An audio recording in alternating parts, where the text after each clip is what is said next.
Hi, it's Margaret Seconded, and welcome to my channel. Today we're going to be talking about kitchen feng shui.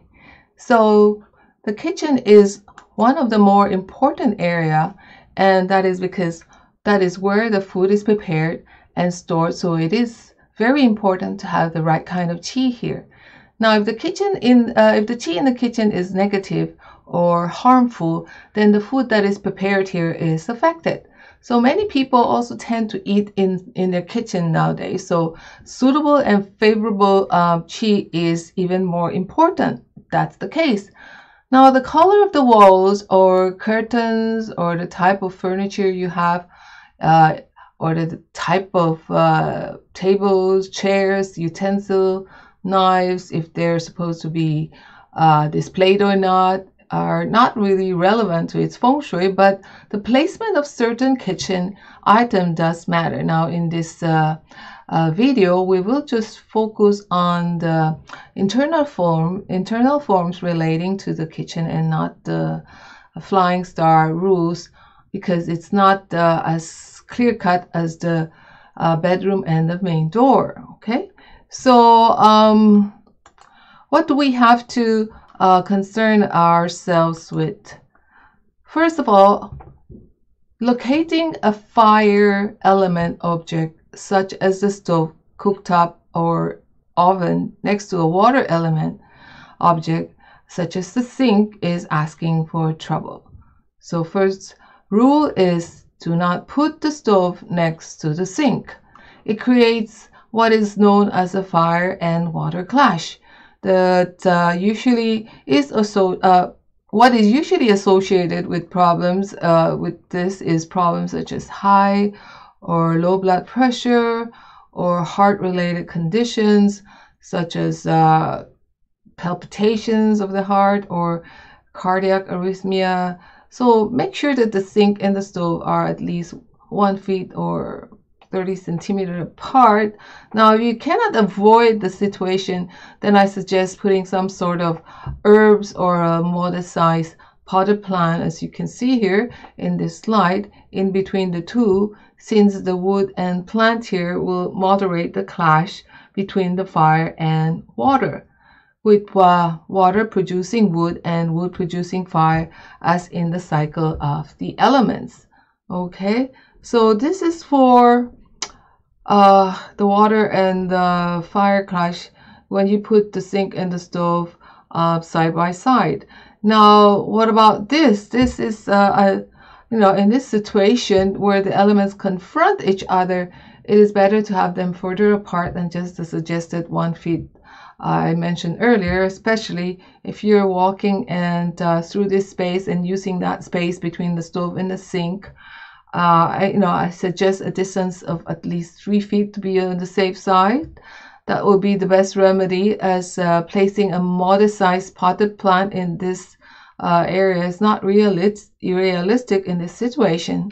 It's like when you're doing a walkway or a path to your front door.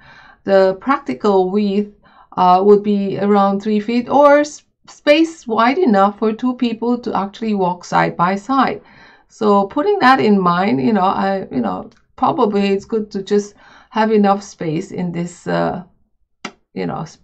between the sink and the stove, so that actually 2 people can actually probably walk through that space. I'm assuming that sometimes there's more than just one cook in the house, and they both might be in the kitchen at the same time. So best to make that space wide enough for practicality's sake. Wide enough for 2 cooks to work alongside each other. Okay, so what else?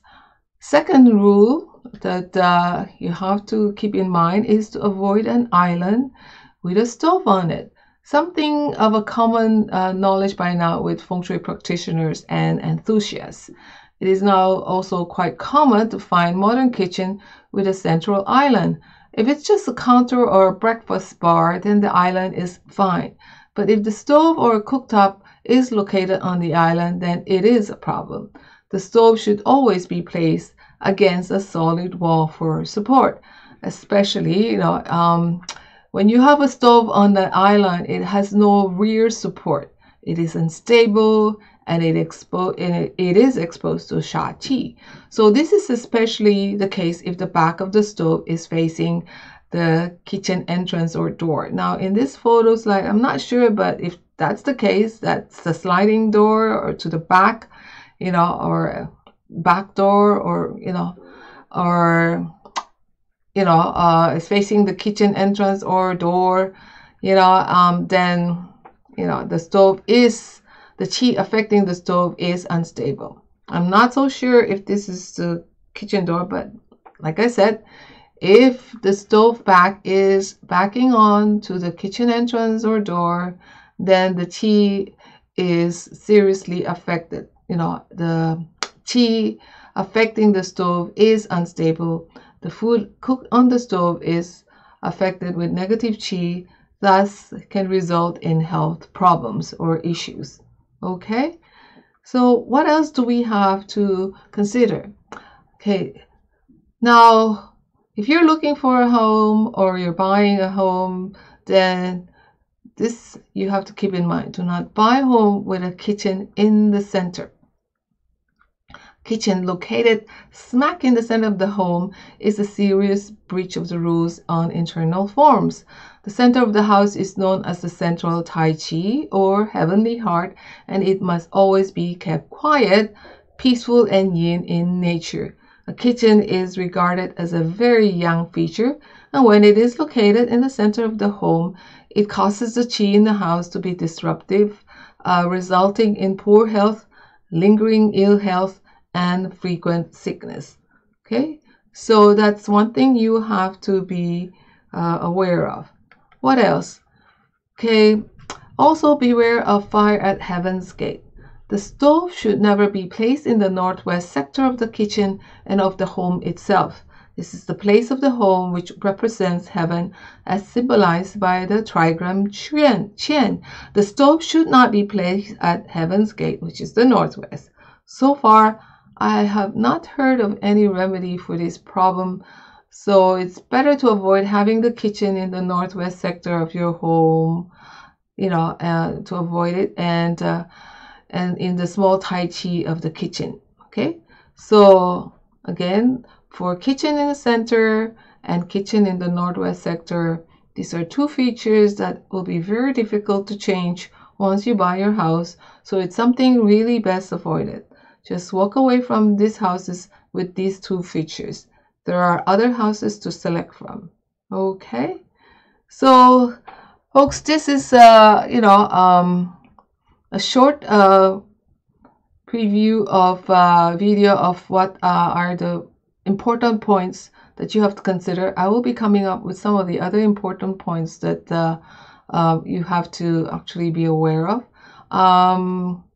When we're talking about plants, I think, since we cook here and since we use herbs, then it would, if the question is what kind of plants or size, then I suggest herbs. It would mean easy access to them if you're cooking. And plant size will be, of course, according to the space you have between the fridge, sink, or stove. Okay, so this is just a picture of some of the types of herbs and the different sizes that you could actually use. Okay, so anyway, it's Margaret saying bye-bye for now, and I hope please like and subscribe to our channel. Okay, and thank you for watching.